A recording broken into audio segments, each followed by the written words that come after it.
Hello everyone, thank you for joining me. Sorry I've had a couple of weeks off. Today we're doing an adult banana and rum loaf cake. To begin with, we need 250 grams of ready-to-eat dates, and they are going in a saucepan with 200 mils of boiling water, and you're going to simmer that for about 5 minutes.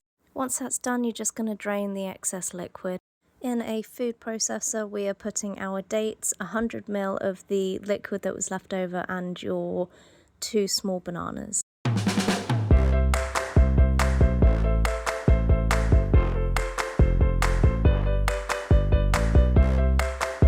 In a bowl, we're going to put all our dry ingredients. You want 100 grams of pecans. I don't know if you want to cut those or not. The only issue I had with me not cutting mine was it cracked through the loaf.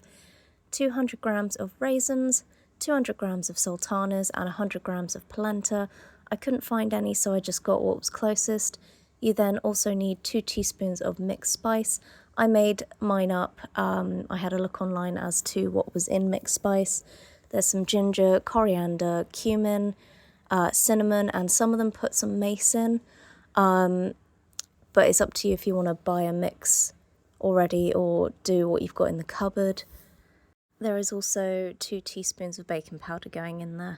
You're then adding your date mix and 3 tablespoons of rum. You can, if you had time, soak the raisins and sultanas overnight to bring out a bit more flavour through it. And I used Guernsey's Goldbug. This one is a botanical rum, so it enhanced all of those spices that you've put in there as well. Let me know what rum you use. It'll be interesting to see what everyone's using. Once you've combined that in a separate bowl, we're going to whisk 2 egg whites to soft peaks.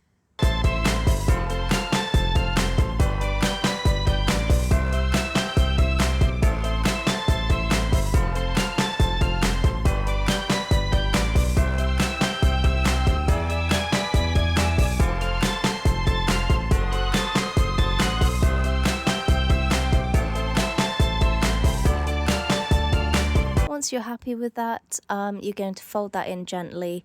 I found my mix was quite dry, so I had to mix it in quite a lot. You're going to bake it for an hour at 180 degrees C. Let me know how you get on, and like I said, which rum you use. It would be really interesting for everyone to, I guess, find some different rums. As always, stay safe, and I will see you in the next one.